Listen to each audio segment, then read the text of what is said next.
Praise the lord. प्रभु यीशु मसीह के मधुर और सामर्थी नाम में आप सभी को जय मसीह की। और मेरा विश्वास है कि आप प्रभु में खुश हैं, आनंदित हैं। बाइबल के अंदर में आज हम बात करते हैं निर्गमन की पुस्तक उसका 34 अध्याय के 29वें पद से।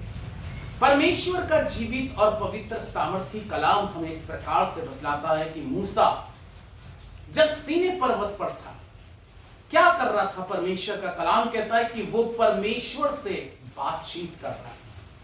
और वचन कहता है उसको बातचीत करते करते, यानी कि उस संगति में रहते रहते कितना समय निकल गया। वचन इस प्रकार से कहता है कि वो 40 दिन 40 रात परमेश्वर के साथ संगति में लौलीन हो गया। और उस संगति में ना तो उसको भूख का एहसास हुआ, ना प्यास का एहसास हुआ। परमेश्वर के लोगों, ये बात सच है कि जब हम परमेश्वर की संगति में रहते हैं तो किसी चीज का एहसास जैसे मूसा को नहीं हुआ, वैसे ही खुदा अपने लोगों को नहीं होने देता। लेकिन उसके लिए जरूरत क्या है? क्योंकि मूसा भी, वचन इस प्रकार से कहता है, इजराइलियों से अलग हटा और वो पर्वत पे गया। और वचन में लिखा है कि इजराइली बाकी सब नीचे रहे। क्या आपको मालूम है कि जब मूसा को एक लंबा समय हो गया तो नीचे समस्त इजरायली क्या सोच रहे थे? वो तो ऐसा सोच रहे थे शायद मूसा मर चुका है, या किसी जानवर ने उसको मार दिया होगा, खा लिया होगा, शायद अब मूसा कभी उतरेगा नहीं। लेकिन परमेश्वर के लोगों, मूसा तो ऊपर, ओ वचन में लिखा है कि सीने पर्वत पर खुदा की संगति में इतना लौलीन हो चुका था कि उसको किसी चीज का एहसास नहीं था। ना गर्मी का एहसास, ना ठंड का एहसास, ना भूख का एहसास, ना प्यास का एहसास। अपने परमेश्वर में इतना लौलीन हो गया था। आज मैं इस वचन के द्वारा आपको अप्रिशिएट करना चाहता हूं कि आप परमेश्वर में और उसकी संगति में, उसके लौलीनता में आप बिल्कुल मगन और आनंदित हो जाएं। लेकिन परमेश्वर के लोगों, अफसोस की बात क्या देखने को मिलती है कि जब मूसा परमेश्वर के साथ बातचीत कर रहा था, लेकिन नीचे वो समस्त इजराइल के लोग क्या करने लगे? बाइबल इस प्रकार से कहती है कि वो हारून से कहने लगे कि हमारे लिए कोई देवता या कोई ईश्वर या कोई ऐसी मूर्ति बना जिसकी हम उपासना कर सकें। और कलाम में लिखा है मूसा तो परमेश्वर के साथ संगति कर रहा है और इजराइल के लोग बछड़े की बनाकर उपासना कर रहे हैं। और बाइबल में लिखा है कि जब मूसा उस पर्वत पे से उतर के आ रहा है, जो संगति में है, खुदा के साथ अपने जीवन को जोड़ा हुआ है, वचन में क्या लिखा है कि जब मूसा पर्वत से नीचे उतर के आया तो उस संगति करने के कारण, परमेश्वर से बात करने के कारण उसके चेहरा क्या हो गया? चमक गया।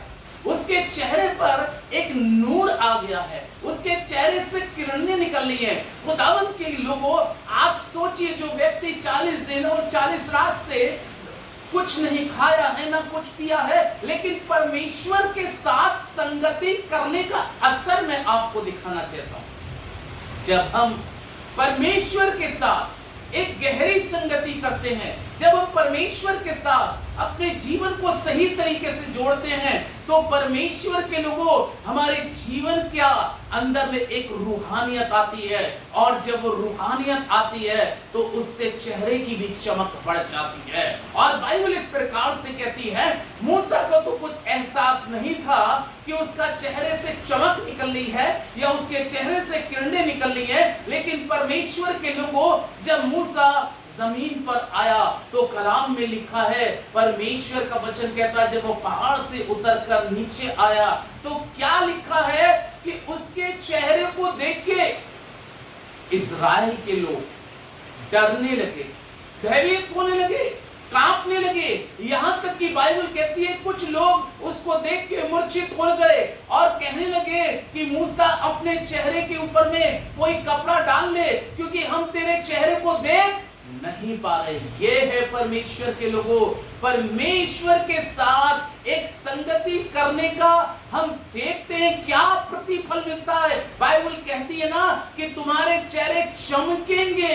हम उस चमक को, उस शाइनिंग को हम मूसा के जीवन के अंदर में उस चेहरे के ऊपर में तब देखते हैं कि जब उसने परमेश्वर के साथ संगति करी और परमेश्वर के साथ जुड़ा रहा।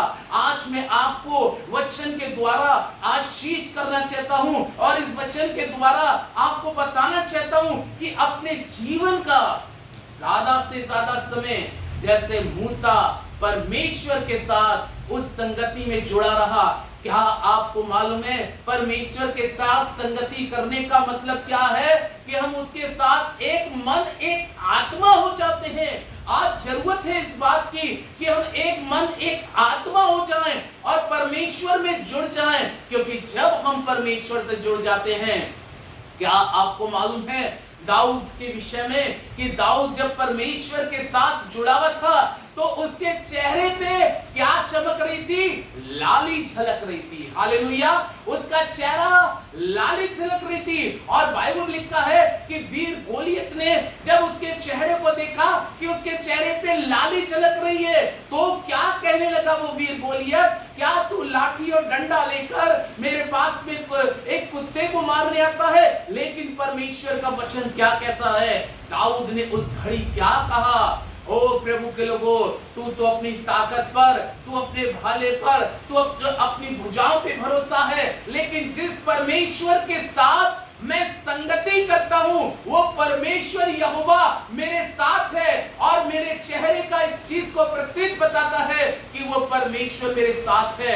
और बाइबल में लिखा है कि दाऊद को एक बहुत बड़ा युद्ध नहीं करना पड़ा, क्योंकि उसने केवल एक ही पत्थर उठाया और उसको गोफन में रखकर जब मारा है तो बाइबल में लिखा है कि गोलियत के सिर में घुस गया और वो जमीन पे गिर गया। आखिर वो ऐसा क्यों, उसको एक बड़ी जीत हुई? आखिर उसने एक बड़े वीर गोलियत को क्यों मार गिराया?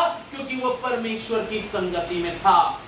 यदि आज आप परमेश्वर की संगति में हैं तो आप बड़े से बड़े गोलियत को, बड़े से बड़े पहाड़ को, बड़े से बड़ी मुसीबत को आप उस सामर्थ के दौरान आप हराने में सफल होंगे। लेकिन मैं आपको बताऊं, परमेश्वर के साथ आपकी संगति बनी रहे और जब आप परमेश्वर के साथ जुड़े रहेंगे तो आपके चेहरे चमकेंगे। आपके चेहरों पर परमेश्वर का नूर आएगा और आपके चेहरे को देखकर, जैसे मूसा के चेहरे को देखकर, दाऊद के चेहरे को देखकर इस्राएल पहचान गया कि परमेश्वर मूसा के साथ है, परमेश्वर दाऊद के साथ है। वही परमेश्वर अगर आप उसके साथ एक सही संगति करेंगे वो परमेश्वर आपके भी साथ रहेगा और आपको आशीष देगा। खुदा आपको बरकत दे।